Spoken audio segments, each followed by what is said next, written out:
Hey, what's the deal, everyone? It's your boy Alex here, man.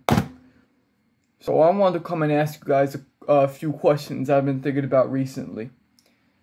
But I've been noticing something about these questions in the last, week or so.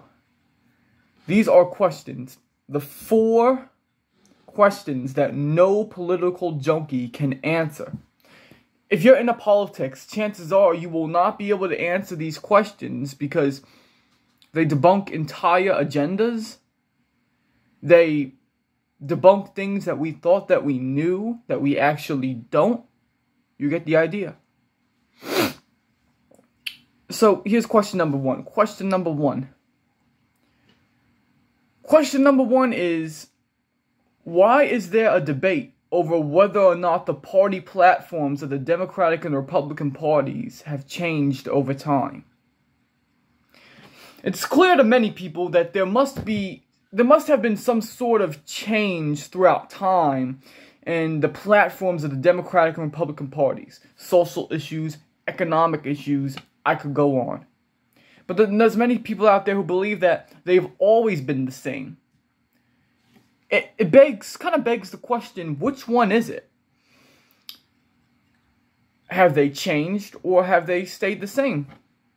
It's a question people cannot answer because they get wrapped up in the beliefs that, okay, I think, personally, I believe that the party platforms have changed over time, but I'm going to argue that they haven't anyways because I've been caught up with other people saying that. You get the idea?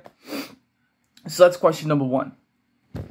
Question number 2 is, if people claim that they are comfortable being left-wing or right-wing, then how come they're always pessimistic as of lately? Let me give you some examples. There's the Russia-Ukraine war.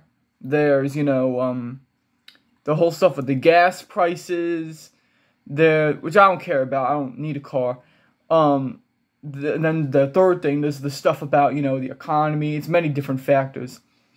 These people claim that they are just fine being Democrats or Republicans, but if they were really fine, they would not be, sitting at home and doing nothing but complaining. Which tells me many of these people who claim to lean a certain way actually lean the other way. Because one thing I've learned in life is that the things that people claim to hate the most are the things that they are the most attracted to. Just like the song "Where Is the Love" by Black Eyed Peas. That part where he's like, you're only attracted to the things that will bring you trauma. Only attracted. I think the whole world is addicted to the drama. You know what I'm trying to say. And he's spitting pure facts. So, question number 3. Where is it? Hold on 1 second. Alright, here it is. I found it. Question number 3. What constitutes as a left-wing stance or a right-wing stance? Usually a basic way to label this is liberal and conservative. This is kind of an issue though. Typically, the word liberal in the classical sense means that you are liberated. You get the idea? You're liberated. You have been freed, usually from government tyranny and stuff like that. Conservative usually means that you hold more traditional values. You're more staunch about keeping whatever is around. You get the idea. But there's an issue. With the stance of government interference, you could call it. Usually the people who are considered have the more liberal stances, the people that believe the government should be more involved.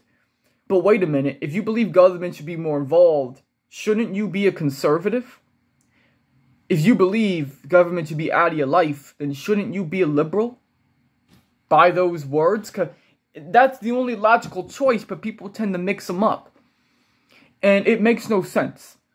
And then the 4th and final question. Wait a minute, hold on. Sorry, I had to do something real quick. I had to type something. But the 4th and final question. If America is really a divided nation, then how come we have Joe Biden as president? How come we still don't have Trump? Because here's the thing people don't realize. that's change. Us switching to a new president, that's change. But division does not allow for change. Division is pretty much, I have my own, thing for that, but division does not allow for change. Division doesn't allow for that kind of thing. Because when there's division, let's say it's 50-50, something's 50-50. It stays 50-50. It's not 60-40, it's not 55-45, it's 50-50. It doesn't change. So, it kind of makes you wonder, people talk about how in the past some years it feels like little has changed. Well, I was going to say, how can we be a divided nation if we have seen change? Because division doesn't allow for change. Because if we really are divided, then the things that we think, the things we see, the things that we think are change, have to be an illusion.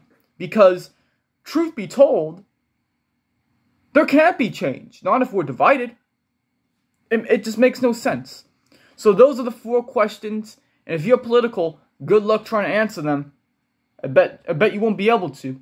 But anyways, it's your boy Alex. See ya.